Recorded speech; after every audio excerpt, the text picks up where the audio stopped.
안녕하십니까. 칸중국 코리아 이신규입니다. 최근 한금 시간대에 방영된 5부작 TV 용인제로에서 공안부 술리진 부부장이 첫 회를 장식했습니다. 술리진은 중공정법 시스템의 5호장으로 뇌물수수, 정권시장 조작, 불법 총기 소지 등 3가지 혐의를 받고 있습니다. 칸중국 논설위원 쪼롱은 술리진은 집권 당시 세력을 키우는 데 노력을 아끼지 않았다며 뇌물로 받은 돈으로 마파라치에게 포상금을 주고 더욱이 마파라치의 꼬봉들에게까지 포상금을 주었는데 이런 행위는 간가에서 흔하지 않은 일로 이는 술리진이 세력만 키우려는 것이 아니라 완전히 그를 위한 결사대원을 키우는 것임을 알 수 있다.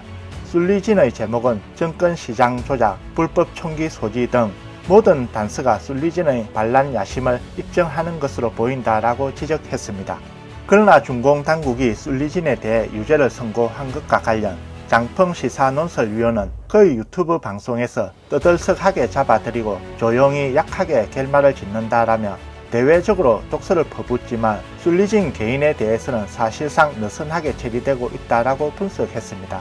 첫째, 술리진은 뇌물죄로 기소돼 행령 혐의가 없습니다. 중공의 형사소송법에 따르면 특히 심각한 행령은 사형을 선고할 수 있지만 행령과 술에는 사법 양형에서 중요한 차이가 있습니다. 부정부패는 솔선하여 금품을 요구하는 것이며 주관적인 관점에서 보면 뇌물을 받는 것이 부패보다 가볍습니다. 장펑은 행령과 관계없이 순수히 뇌물수수로 기소하는 것은 그를 봐주겠다는 중요한 징표다. 탕간들은 자신의 고소장을 보면 안다. 행령이 없으면 그는 목숨을 건진 것이다 라고 말한다고 합니다. 술리진의 두 번째 제목이 정치조작 혐의라는 게 이상하게 들립니다. 장펑은 술리진은 공안부 정치보위 시스템의 주관자로서 중앙 지도자들과 그의 가족의 안전, 이동 안전, 개인의 건강, 정치적 안전까지도 책임지고 있다라며 그렇다면 중공의 핵심 기밀을 그가 다 파악하고 있을 것이며 그가 중공 고위층에 있는 경제 정보를 입수하는 것은 손쉬운 일이다라고 분석했습니다. 이어 이 부분의 혐의는 정권시장 조작으로 하면 10년 이하의 징역형이 되며 가장 심각한 정치 범죄를 본인이 받아들일 수 있는 형의 범위로 만들었다라고 덧붙였습니다. 셋째, 불법 총기 소지 혐의에 대해 많은 사람이 들으면 웃을 것입니다. 그는 공안부장이었습니다.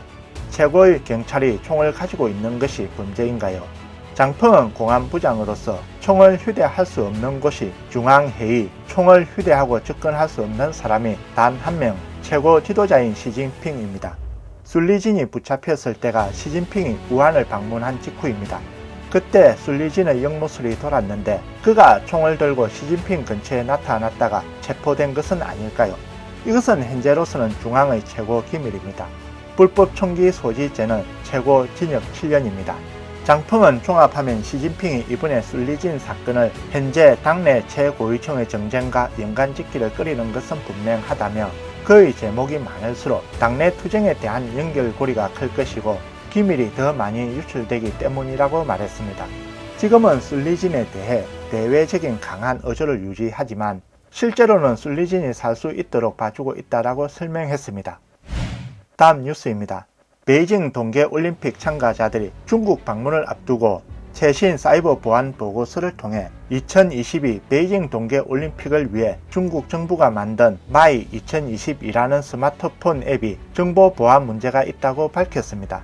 캐나다 토론토 대학 시티즌랩이 18일 발표한 보고서에 따르면 마이 2022는 SSL 인증서를 검증할 수 없어 누구에게 정보를 전송하는지 알 수 없다고 발표했습니다.